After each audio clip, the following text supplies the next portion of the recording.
المهندس عصام الشيال عضو مجلس إدارة نادي راس البر الرياضي، بنبارك لك بمناسبة الصعود للقسم الثالث، وكنا عايزين نعرف طموحاتكم ايه خلال المرحلة اللي جاية. الله يبارك في حضرتك، وانا بشكر قناة الحياة على متابعتها للفرق او دوري المظالم زي ما بيقولوا، واحنا بنشكركم جدا جدا جدا ان انتوا تيجوا لنا راس البر عشان تهنونا، وده مجهود كبير جدا بنشكركم عليه. احنا طبعا بنهني شعب دمياط اللي وقف ورا نادي راس البر لغايه ما صعد لدوري الدرجه الثالثه، وده مش طموحنا، ده اول خطوه في طموحنا. ان شاء الله بنسعى ان احنا نبقى في مصاف الانديه في الدرجه الاولى ان شاء الله، وبعد كده الدوري الممتاز. ده بمجهود شعب دمياط وبمجهود وتوجيهات كل المسؤولين عن الرياضه في محافظه دمياط. بنتمنى ان احنا نستمر على هذا النهج وعلى هذا الطريق باذن الله لغايه ما نوصل الى ما نسبق اليه باذن الله.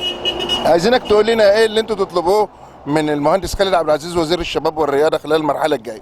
اولا احنا بنشكر المهندس خالد عبد العزيز لمجهوده الجبار في جمهوريه مصر العربيه لمساعده دوري وكل مراكز الشباب والانديه المغموره. لمساته ومجهوده واضح جدا على كل المراكز الشباب وكل الانديه. احنا بنقول له بندعو حضرتك لزياره نادي راس البر، علشان نادي راس البر هو احد ملعبين كرة قدم في محافظة دمياط بيتم إقامة المباريات الدوري فيهم. هم الملعبين، احد الملعبين اللي ممكن يتلعب عليهم كرة قدم.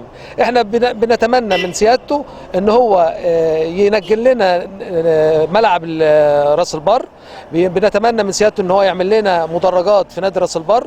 في مجالات تانية كتير احنا عايزين مساعدة حضرته فيها. احنا عندنا حمام سباحة، ويمكن ده حمام السباحة الوحيد الموجود في محافظة دمياط.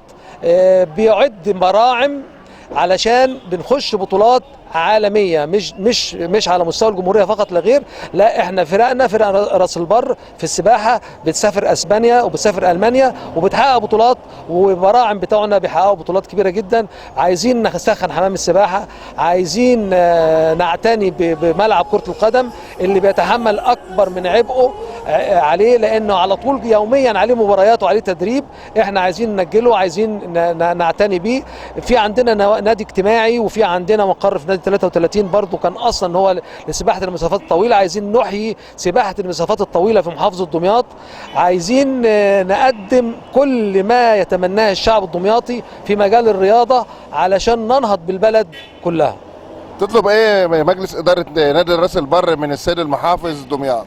السيد محافظ دمياط مشكورا برضو بيقدم لنا كل الدعم. سيادته جاب لنا دعم من وزارة الشباب والرياضة وسلمه لنا مبلغ كويس جدا، مشكور ليه جدا جدا.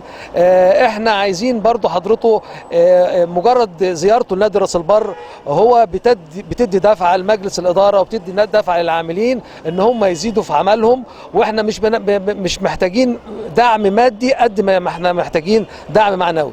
انتوا بالنسبه بعد الصعود ان شاء الله للقسم الثالث هتدعموا فريق نادي راس البر بعناصر جديده ولاعبين جديده وجهاز فني جديد، ولا تبقوا على اللاعبين الموجودين؟ لا، الجهاز الفني ما شاء الله بقياده الكابتن سميح بلبول قايم معانا بمجهود جبار. بيجيب لنا لعيبه مميزين هم اللي وصلونا اللي احنا فيه. هو مدرب فاهم، مدرب واعي، مدرب ليه شخصيه مؤثره على اللاعبين، بيجمع اللاعبين. احنا هنستمر مع الجهاز الفني، لكن احنا برضه فعلا لازم احنا هندعم النادي لاعبين جداد، وهندعم النادي بكل الادوات والمتطلبات اللي عايزها، وهنعمل مرحله اعداد كويسه جدا ان شاء الله. نتمنى ان احنا نوفق فيها ونكون ان شاء الله السنه الجايه بتهنونا لصعودنا لدوري الدرجه الثانيه. شكرا يا باشمهندس.